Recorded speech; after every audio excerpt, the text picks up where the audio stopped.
नमस्ते आप सभी का। मैं सुभाषिनी कुमार आप सभी का साईं बाबा पठन श्रृंखला में पुनः स्वागत करती हूँ। आज आप लोगों के समक्ष साईं बाबा उपन्यास से चौथे अध्याय का जो चौथा भाग है उसे मैं प्रस्तुत करने जा रही हूँ। साईं को रोशनी से बहुत प्यार था। जीवन की उज्ज्वलता का अर्थ मानो वे प्रकाश में ही देखा करते थे।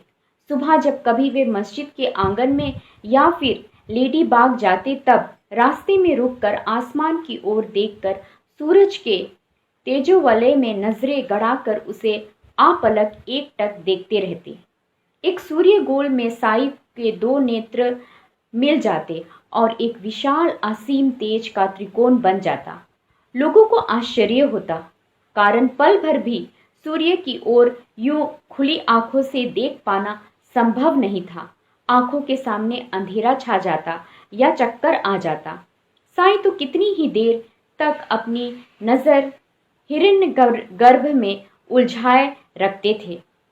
फिर वे टमटेर लेकर शिरडी के बनिए की दुकान में जाकर तेल मांगते थे। बनिए उनको थोड़ा तेल दिया करते थे मुफ्त में, क्योंकि साईं के पास पैसे नहीं होते थे। जिस प्रकार 5 घरों में वे भिक्षा मांगते थे, उसी प्रकार वे कईयों से तेल मांगते थे। बूंद भर तेल देना बनियों को भी कठिन नहीं लगता था और साईं का काम भी चल जाता था। फिर वे खुशी से मस्जिद वापस लौटते। धीरे धीरे रात घिरी आती और फिर मिट्टी के दीपों में टमरेल में रखा तेल डालते और बत्तियां भिगोकर फिर दीप जलाया करते थे। मस्जिद में सर्वत्र धीमी रोशनी फैल जाती और एक उत्साहवर्धक तथा पवित्र वातावरण निर्माण होता। तब साईं प्रसन्नचित एकाध भजन गाते। उनकी आवाज मीठी और मधुर थी। उनको गाने का शोर था, भान था। तब वहां जो भी हाजिर होता उनका साथ देकर डोलता रहता। एक बार सभी बैठे थे कि किसी ने कहा, साईं 15 दिन बाद दीपावली है। हाँ, दीपावली। दीपों की आवली हर तरफ बनाएंगे। दीपों से ही भगवान की आरती उतारेंगे। दीपावली यानी रोशनी का पर्व, प्रकाश का उत्सव, रोशनी का आव्रत। सबने सिर हिलाया। साईं एकदम जोश में आ गए। महाल सापति, इस बार दीपावली हम जोश से मनाएंगे। अरे कोई वामन तातिया को बुला लाओ, जल्दी जाओ। कोई एक उठकर वामन तातिया को बुलाने चला गया। साईं, तातिया के पास क्या काम है? महासालपति ने प्रसन्नता से पूछा। उन्हें दीपावली की योजना बहुत पसंद आई थी। दीपावली है तो दीप ही, दीप नहीं चाहिए? वामन तातिया बनाएगा, इसीलिए तो उसे बुलाया है। कहते कहते साईं एकदम उठकर खड़े हो गए। वे खड़े हो गए इसीलिए बाकी लोग भी खड़े हो गए अनजाने। महाल सापति, आओ, सारे बाहर आओ, देखिए कहाँ कहाँ दीप रखे जा सकते हैं। साईं पर कोई संदेह है क्या? दीप तो सिर्फ मस्जिद में जलाएंगे, बाहर क्यों? उसका क्या फायदा? क्यों? हवा से बुझ जाएंगे ना। अपनी घोड़े की पूंछ सी चोटी पर हाथ फेरते हुए महाल सापति ने विनम्रता से कहा। साईं जोर से हंसे। अरे हम दीप जलाकर किसकी आरती करते हैं? भगवान की। फिर दीप बुझे या इसकी चिंता किसे होगी? उसी भगवान को। हम सिर्फ बातियां जलाएंगे। वह बुझाना या जलाए रखना है, वह वही अल्लाह तय करेगा। दिल में अगर सच्ची भक्ति हो तो ज्योति की रक्षा खुद हवा ही करेगी, वह उसे बुझाने नहीं देगी। सच है साईं, मैं अल्पमति, एक सीमा के बाहर मेरे विचारों की पहुंच कहाँ। अपराधी स्वर में महाल सापति ने नम्रता से कबूल किया। साईं ने उसको थकपकाया। तभी वामन तातिया भी हाजिर हुए और साईं को प्रणाम कर कहा, साईं आपने मुझे याद किया? कोई काम? एक बड़ा काम है तुम्हारे पास। हुकुम करो। महाल सापति, तुम जानते हो या वामन तातिया हमेशा मिट्टी में रहता है, तभी इतनी विनयी है। क्योंकि यह जानता है आखिर हर एक को इसी मिट्टी में मिल जाना है, फिर इतना घमंड क्यों करे। फिर तात्या की ओर मुड़कर कहा, वामन तात्या, दीपावली 15 दिन बाद है। जी, मस्जिद में दीपोत्सव करना चाहता हूँ। करेंगे ना? इसके लिए तुम्हें मिट्टी के दीपक बनाने हैं। जितने तू बना सकता है बना देना, और अच्छा बनाना। कहाँ कहाँ लगाएंगे? देखो, हाँ, अंदर लगाएंगे, फिर सीढ़ियों के दोनों तरफ और मैदान में, हर जगह। तात्या खुश हो गया। साई, आप निश्चिंत रहिए, कोई चिंता नहीं। मैं 8 दिन में सारी दीपक बनवा दूंगा। ठीक है, कल से ही काम में लग जाना। अरे, मुझे चिंदियाँ कौन ला देगा? मैं दूंगा। मैं भी ला दूंगा। बहुत अच्छा, बहुत अच्छा, हंसकर उत्साह से साई ने कहा। कुछ औरतों को कह देना, वे बातियां बना देंगी। कल से ही आने के लिए कह देना। मैं कहलवा दूंगा, महासालपति ने कहा। प्रभु, आपका काम कौन मना करेगा। और हाँ, इतने सारे दीपकों के लिए तेल भी तो ढेर सारा लगेगा। वह कहाँ से लाएंगे? कहाँ से मतलब? बनिए से। अभी भी तो मैं वहीं से लेता हूँ। यहाँ के बनिए बहुत अच्छे हैं, देंगे, वह भी मुफ्त में। पर साई, क्या? तेल तो बहुत लगेगा। अब तो देते हैं क्या? क्योंकि मात्रा बहुत कम है। पर क्या दीपावली के लिए देंगे? देखेंगे, उसकी फिक्र अल्लाह को। ऊपर हाथ उठाकर साई ने कहा। दूसरे ही दिन से साई को मनाने वाले लोगों में उत्साह की लहर दौड़ी और यह खबर हवा की तरह चारों तरफ फैल गई। लोग इस बारे में गलत बोलने लगे। सुना है कि फकीर दीप जलाएगा, कह रहे हैं। अरे, वह तो मुसलमान, हिंदुओं की दीपावली भला वो क्यों मनाएगा? कुलकर्णी ने कहा। पर वैद्यराज, वह मुसलमान ही है, या कैसे कहें? इसके लिए तुझे और क्या क्या सबूत चाहिए साले?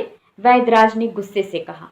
उसने दाढ़ी रखी है, उर्दू बोलता है, कुरान का दाखिला देता है, अल्लाह मालिक कहकर मस्जिद में रहता है। क्या इतना सबूत काफी नहीं? हाँ, पर वह दीपावली क्यों मना रहा है? कुलकर्णी के हमले से पीछे हटकर वह बोला। साले, मैं भी तो वही कह रहा हूं। अब अकल आएगी आप लोगों को। जो मैं कह रहा हूं वही तुम भी कह रहे हो, और ऊपर से शान ऐसी कि जैसे कोई नई बात कह रहे हो। फिर आप भी बताइए ना वैद्यराज, उस सदगृहस्थ ने कहा। मैं क्या कहूं? नहीं, वह साई का हेतु। कहाँ का साई? आसपास देखते हुए, नाक में नस्वार ठूसते हुए वह बोला। वह भीख मांगने वाला एक भिखारी फकीर, उसे साई क्यों कहते हो?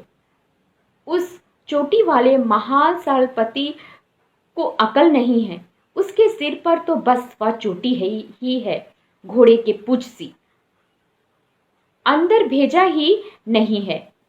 इस बात पर सभी हंसे। अब तक वहां काफी लोग इकट्ठा हो गए थे। उनमें साई को तेल देने वाले बनिया भी थे। कुलकर्णी की नजरें चारों ओर दौड़ रही थी। साई के विरोध में जितना अधिक जहर फैलाया जा रहा था, उतना फैलाने का उसने तय कर लिया था। भीड़ पर नियंत्रण रखकर वह बोला, सुनिए, दीपावली हिंदुओं का त्योहार है और यह यवन होकर भी खुशी से, उत्साह से मनाने वाला है। हाँ, इसमें उसकी चाल है। चाल कौन सी? हिंदुओं को खुश करने की। यूं भी पहले से कुछ हिंदू उसके पीछे लगे हुए हैं, अब बाकी बचे हुए लग जाएंगे। उसका भक्त समुदाय बढ़ेगा, फिर वह सबको लूटने के लिए मुक्त। पर एक बूढ़ा बोल उठा, क्या रे, तुम्हारा और क्या कहना है? तुम भी उसके पीछे लगे हो क्या? थोड़ी सी विरोधी स्वर सुनते ही कुलकर्णी गुर्राया। वह बात नहीं, फिर क्या बात है? साई ने तो अब तक किसी को लूटा नहीं, उल्टे उनके आशीर्वाद से तो सबका कल्याण ही हो रहा है। फिर क्यों उस बच्चे पर झूठा आरोप लगा रहे हो? उस बूढ़े किसान ने साहस के साथ कहा। अरे बुढ़े, वाह, और बच्चा चोर है, चोर। पगलाया सा वैद्य चिल्ला पड़ा। ऐसा मत कहो। तू कहता है उसने लूटा नहीं? बता, उस गरीब तात्या के कितने घड़े उसने तोड़े। पैसा दिया उस वक्त जो गायब हुआ, तो अब जाकर आया है। अब की बार उसे दीपक चाहिए। अब भी क्या उसे पैसा देगा? उसकी झोली में फूटी कौड़ी भी है क्या जो उसकी बढ़ाई करते हो? रोज भीख मांगकर खाता है। वह लूट नहीं, कितने साल हो गए फिर भी मुफ्त की रोटी तोड़ता है। हर रोज दीपकों में जो तेल जाता है वह कहाँ से आता है? ये जो दानशूर बनिए हैं ना, उनसे लेता है रोज। कभी पैसे देता है आपको? नहीं नहीं, पैसे कहाँ का, रोज आकर मुफ्त में तेल ले जाता है। बनिए ने कहा, आपको तो कर्म के वंशज ही होना चाहिए। दीजिए दीजिए, दान धर्म कीजिए, और जब दिवाला निकल जाएगा तो ना तो आप भी कटोरा लेकर उसके पीछे पीछे जाएंगे। उसकी होगी दिवाली और आपका निकलेगा दिवाला। हाँ हाँ हाँ, मूर्ख लोग, सारा मूर्खों का बाजार है। हे भगवान, शिव शिव कहकर सबके मन में गलत फहमी का जहर घोलकर वह वहां से चला गया। लोग देर तक बातें करते रहे। फिर वही किसान बोला, कुलकर्णी ही धंबी और ढोंगी है, साई नहीं। उस महान सत्पुरुष का महत्व उसे क्या मालूम? वह खुद महामूर्ख है और दूसरों को मूर्ख कहता है, गधा कहीं का। फिर सभी वहां से चल दिए। धनपाल बनिए ने दूसरे बनिए के कान में हल्के से कहा, सुनो, अब हम पर ही आपदा आने वाली है। कल रात हम सभी मेरे घर में मिलते हैं और कुछ सोचते हैं। हाँ, इस बात की किसी को कानो कान खबर नहीं होनी चाहिए। ठीक ठीक। साईं को मानने वाले का एक बहुत बड़ा समुदाय था। कुलकर्णी के पक्ष में उतने अधिक लोग नहीं थे। इस कारण उनके विरुद्ध प्रचार का ज्यादा असर नहीं हो रहा था। वामन तात्या उत्साह से सुंदर दीपक बना रहे थे। उस काम में उनका सारा परिवार रम गया था। साक्षात साईं ने काम बताया है, इसी का उन्हें अभिमान और आनंद भी था। स्त्रियां मस्जिद में आकर बातियां बना रही थी। साईं खुद भी काम कर रहे थे। उस रात धनपाल बनिए के घर शिरडी के सारे बनिए चुपचाप आकर इकट्ठा हो गए। एक बंद कमरे में सभी बैठे थे। उनकी बातों की भनक किसी को ना पड़े, इसकी सावधानी वे लोग रह रहे थे। कारण धनपाल की पत्नी भी साईं भक्त थी। वे बिल्कुल धीमी आवाज में बातें कर रहे थे। दीपावली तो बिल्कुल मुंह पर आ गई है, धनपाल ने शुरुआती की। और उस साईं ने दीपावली धूमधाम से मनाने की बात जाहिर की है। हाँ, वामन तात्या तो रात रात जाग कर दीपक बना रहा है, वह भी बड़ी संख्या में। हाँ, मेरे पड़ोस में ही रहता है। जब जब मैं उन दीपकों को देखता हूँ मेरा दिल घबराने लगता है। किसी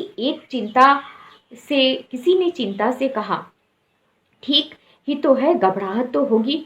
उन दीपों में तेल हमारी दुकानों से ही तो जाएगा, हम में से ही वसूल करेगा वो, वह भी मुफ्त में। हाँ, अब तक उसे तेल हम देते आए हैं। थोड़ा थोड़ा मिलकर भी कितना हो जाता है। इस बार तो थोड़ा भी नहीं देना होगा। हम सब एक बात तय करेंगे। बोलिए, इस दीपावली को हम उसे एक बूंद भी तेल नहीं देंगे। ठीक है, पर उसे क्या बताएंगे? कहेंगे दुकान में तेल ही नहीं है, दिवाली के लिए कुछ लोग आए थे, लेकर गए, खत्म हो गया। यही सही है। पर एक भोला बनिया बोल उठा, अब क्या? तुम्हारे दिमाग में अब कौन सा शक का कीड़ा कुबला कुबला रहा है? जी वो, बोलो बोलो। साईं एक योगी है, महान संत है। यदि हम उसे झूठ कहेंगे तो वह अपनी शक्ति से हमें कोई अपाय तो नहीं करेगा ना? उसके शक पर सभी हंसे। तू तो भोला शंकर। अरे वह वैद्यराज साईं के मुंह पर ही उसे कितनी सारी गालियां देता रहता है, फिर भी साईं ने उसका कभी कुछ बिगाड़ा है? कौन सी शक्ति है और क्या? हम अपनी बात पर डटे रहेंगे। कोई तेल की एक बूंद तक नहीं देगा, समझे? जी, तय रहा। और वह मजलिस वहीं खत्म हुई। दूसरे दिन दीपावली थी। महिलाओं ने सारी बातियां बनाई थी। वामन तात्या ने अपना काम ठीक किया। ढेर सारे दीपक बनाकर आंगन में लाकर रखे थे। झाड़ू पोछा लगाया गया था। तात्या, कल गेंदा के फूल और आम के पत्ते ले आना। सुंदर माला बनाकर सजा देना। कल दीपोत्सव करना है। जल्दी उठिए, स्नान कीजिए। शाम को जाकर मैं लाता हूँ बनिए से। हम दीपों की सुंदर रोशनियां करेंगे। तात्या ने खुशी से सिर हिलाया। सुबह से ही मस्जिद में भीड़ इकट्ठा हो गई थी। कई भक्तगण इकट्ठा हो गए थे। स्त्री पुरुष, नाना तोपदार की माँ, बायजा, रखमा, झीनत, परवीन, सभी धर्म की महिलाएं इकट्ठा हुई थी। कोई गेंदा की माला बना रही थी, कोई आम की पत्तियां की बदनवार सजा रही थी। अरे तात्या जी, नानी। व्यस्त तात्या ने नानी की मां से पूछा, सुन, आम के एक समान पत्ते निकाल कर दे दो मुझे। किस लिए? गेंदे की माला के बीच में पिरो देंगे तो सुंदर लगेगी। अभी देता हूं। और वह उस काम में लग गया। शाम तक मस्जिद सज गई। सुहागनों ने सुंदर रंगोलियां बनाई। उसमें ओम साई भी लिख दिया। साई प्रसन्न हुए। शाम के वक्त हाथ में टमरेल के साथ साथ एक और बर्तन लिया, कारण आज ज्यादा तिल लगने वाला था। बर्तन झोली में रख ही रहे थे कि तात्या दौड़ता हुआ उनके पास आया और बोला, साई। बोल तात्या, वह बर्तन मुझे दीजिए। क्यों? मैं आपके साथ आता हूँ। तेल से भरे दो दो बर्तन आप अकेले कैसे लाएंगे? आओ ना। ठीक है, चल। दोनों चल पड़े। गांव के केंद्र में दुकानें थी, कुछ इधर कुछ उधर भी थी। एक दुकान के सामने आकर दोनों खड़े हो गए। बनिया गंभीर था। दुकान में कोई ग्राहक नहीं था। थोड़ा तेल दे दे बाबा, साई ने हमेशा की तरह मुस्कुराकर कहा कि आज दीपावली मनानी है, थोड़ा ज्यादा देंगे तो अच्छा होगा। साई, दुकान में तेल नहीं है। साई को आश्चर्य हुआ। हाँ, सारा तेल खत्म हुआ। दीपावली है ना, मिठाई आदि बनाने लोग खरीद कर ले गए, इसलिए बचा नहीं। अच्छा, अल्लाह तेरा भला करेगा। दाहिना हाथ ऊपर उठाकर साई ने दोनों दूसरे दुकानदार के पास गए। महाराज, थोड़ा तेल देंगे? आज मस्जिद में दीपावली मनानी है, थोड़ा ज्यादा तेल दीजिए। दीजिए थोड़ा। साई ने टमरेल आगे बढ़ाया। साई, तेल नहीं है। नहीं है जी, नहीं है, सारा खत्म हुआ। दीपावली है ना, लोगों ने कुछ ज्यादा ही खरीद लिया। अच्छा अच्छा, ठीक है, पर डिब्बे के नीचे कुछ थोड़ा बचा होगा ना, उतना ही देंगे तो भी चलेगा। साई ने शांति से कहा। उनकी नजर बनिए के मन को आजमा रही थी। वे सब समझ चुके थे। तात्या निराश हो गए। नहीं, एक बूंद भी नहीं है। आगे जाइए, उनके पास जाइए। ठीक है, अल्लाह तेरा भला करेगा। आशीर्वाद देकर साई उत्साह से दूसरी दुकान की ओर बढ़े। दोनों वहां गए। महाराज, क्या है? बनिए ने पूछा। उसके सपाट चेहरे पर परेशानी थी। तेल चाहिए, दीपोत्सव करना था, दिए जलाने थे। पैसे हैं? मैं फकीर, भिखारी, निस्संग, मेरे पास पैसे कहाँ होंगे? जैसे आपके पास पैसे नहीं, वैसे मेरे पास तेल नहीं। आज तक मुफ्त में तेल देता आया, उपकार मानकर, और अब इसके बाद फिर कभी बिना पैसे के नहीं आना। तेल की एक बूंद भी नहीं मिलेगी। बनिए ने गुस्से से कहा। ऐसे बहुत उपकार है, मैं कैसे भूल सकता हूँ। मैं अल्लाह से प्रार्थना करता हूँ आपका भला करे। दोनों आगे बढ़े। साई, बोल तात्या, ये लोग झूठ बोल रहे हैं। अल्लाह सब जानता है तात्या। लगता है कि इनकी साजिश है। सभी मना कर रहे हैं। साई के खिलाफ कौन क्या साजिश करेगा तात्या? लोग अपनी अपनी गलत फहमी में खुश है। चल, अब धनपाल सेठ जी के पास चलते हैं। वाह, इस गांव का सबसे बड़ा धनिया बनिया है, पर वाह तो इन सब का मुखिया है। क्या वाह देगा? तात्या ने नाराजगी से चिढ़कर कहा। चल देखते हैं। इस बहाने से लोगों को परखने का मौका मिला तो तुम्हें लाभ होगा इसका। चलिए। दोनों धनपाल सेठ के पास आए और आश्चर्य यह था कि वहां स्वागत के लिए कुलकर्णी बैठा था। आइए आइए महाराज, पधारिए। आप काली टोपी ठीक करते हुए वह बोला। शाम का वक्त, आप लोग कहाँ भटक रहे हैं?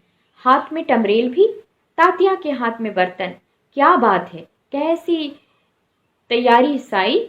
साई ने हंसकर कहा, वैदराज आप तो सर्वज्ञात, टमरेल देखकर समझना चाहिए था आपको।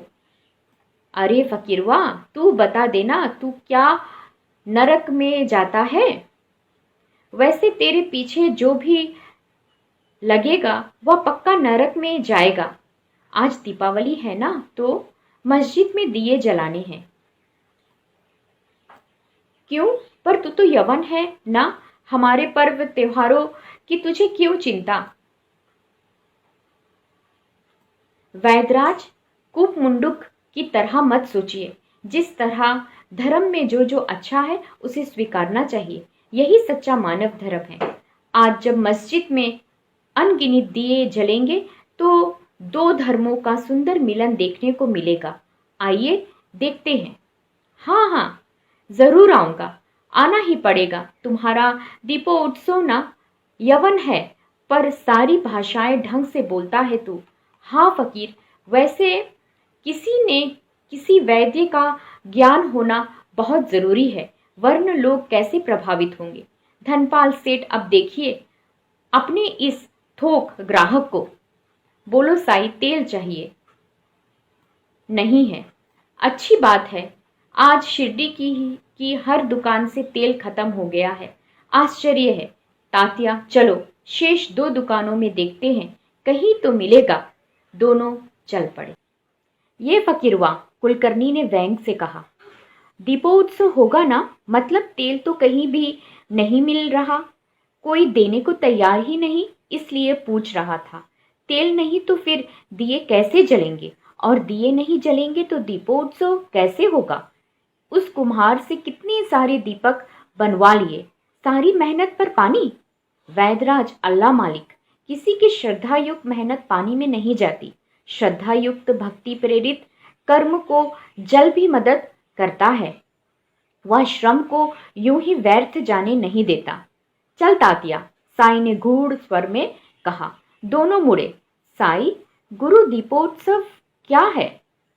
नाक में नसवा ठूसते हुए, मजाक उड़ाते हुए वैद्य ने सवाल किया।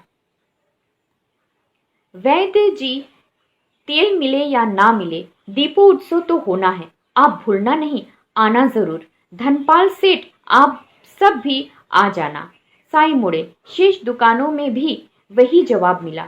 सारी दुकानें घूमने के बाद दोनों मस्जिद की ओर चल पड़े। साई गंभीर थे।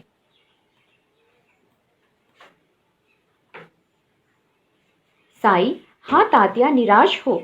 हाँ, मेरा सारा उत्सव ही ठंडा पड़ गया। कैसी दीपावली और कैसे दीप। अल्लाह पर भरोसा रख, श्रद्धा रख, और एक बात ध्यान रख, संकट के समय अल्लाह पर की हमारी श्रद्धा थोड़ी भी डिंगी नहीं होनी चाहिए। किसी भी हाल में मन की शांति खोना नहीं चाहिए। सब ठीक होगा। चलो दोनों चल पड़ते हैं। शाम गहरी हुई हुई थी। तात्या जी, आज मुझे देहू के तुक्का बनिए की बहुत याद आ रही है। तुक्का बनिए? ये कौन? संत तुकाराम। असली बनिया शतकों में एकाध बार ही पैदा होता है। मानवीय जीवन का, भक्ति और नीति का बिगड़ा व्यापार उसने अपने दर्शन से ठीक किया था। चलो ठीक है, किसी दिन उसकी कहानी सुनाता हूँ। दोनों जल्दी जल्दी चलने लगे। इधर कुलकर्णी और धनपाल खुश हो रहे थे। धनपाल, आज आप लोगों ने सही काम किया है। अब उस फकीर की काली करतूत पकड़ी जाएगी। जी हाँ, मुफ्तखोर कहीं का। चलो आज मस्जिद में बिना तेल की दीपावली देखने चलते हैं, उसका मजाक तो लेना ही होगा। जी हाँ। उसने सभी बनिया बंधुओं को चलने के लिए कहा। वैसे आपने या यवन की बिना तेल की दीपावली मनाने मजबूर कर उसकी बिना पानी की ही कर दी, कहकर उसने ताली बजा दी। सुनो, दुकान बंद कर सबको बुला लाओ, धनपाल ने अपने आदमी से कहा। रहने दो, हम ही सबको इकट्ठा करते चलते हैं। वैदराज ने कहा, ठीक है। सभी चल पड़े। मस्जिद में सभी साईं की राह देख रहे थे। उनके दिखते ही सब चेहरे खिल गए, पर जब इस बात का पता चला कि किसी ने तेल ही नहीं दिया तो सबके चेहरे उतर गए। लोग खुसुर फुसुर करने लगे। बनिए लफंगे हैं, झूठे हैं, कमीने हैं, तेल होने पर भी नहीं दिया। मैंने सुबह ही धनपाल की दुकान में तेल के 4 डिब्बे देखे थे। साईं ने हाथ ऊपर उठाए। सभी शांति हो गए। सब लोग अच्छे हैं। आज तक उन्होंने मुझे तेल दिया है, कभी ना नहीं कहा। आज पहली बार ना कहा है, इसलिए तुरंत उनको बुरा भला कहना ठीक नहीं है। अब क्या करें? करने वाले हम कौन? करने वाला तो वह ईश्वर, वही चिंता करेगा। तात्या, थोड़ा पानी लाना। क्यों? उस टमरेल में नीचे थोड़ा तेल है, उसमें डालते हैं। जा, जल्दी जा। तात्या पानी लाया और टमरेल में उड़ेल दिया। साईं ने उंगली से वह पानी हिलाकर तेल और पानी को एक कर दिया, अच्छे से मिलाया और पी डाला। देखो, उसमें जो तेल था वह भी मैंने पी डाला, हंसकर साईं ने कहा। सभी स्तंभ थे। धीरे धीरे अंधकार होने लगा। कुलकर्णी, बनिए, गांव वाले सभी इकट्ठा हो गए। एक तरह की शांति छाई थी। आगे क्या होगा, यही एक सवाल हर एक के मन में उठ खड़ा हो रहा था। तात्या, महासालपति, पानी लाओ, उस टमरेल में डालो, साईं ने कहा। तात्या ने टमरेल भर दिया। माँ, बहनों, आओ, दीपों में बातियां डाल दो और टमरेल के उस पानी से सारे दीपक भर दो, साईं ने आदेश दिया। उनकी मृदा उत्साह से भरी थी। पानी से? जी, संदेह मत करो। ठीक है, चलो, लो पानी लो, वह और भी भर दो दीपक। सभी काम में लग गए। थोड़ी ही देर में दीपक में पानी भर गए। मूर्ख कुलकर्णी बड़बड़ाया, इसके बाप ने भी कभी पानी से दिए जलाए होंगे क्या? लोग फुसफुसा रहे थे, यह फकीर तो पूरा पागल ही है। साईं ने एक तिल्ली जलाई और एक दीपक के पास ले गए और क्या आश्चर्य, कपूर की तरह बाती जल उठी। फिर उन्होंने सारे दीपक जलाए, अनगिनत ज्योतियां रोशन की। लोगों को ताजुब हुआ। खुशी से पागल होने की बारी बारी थी। जल जल उठा था। आग और पानी जन्मजात दुश्मन। आग बुझाने के लिए पानी, पर यह दोनों एक हो गए थे।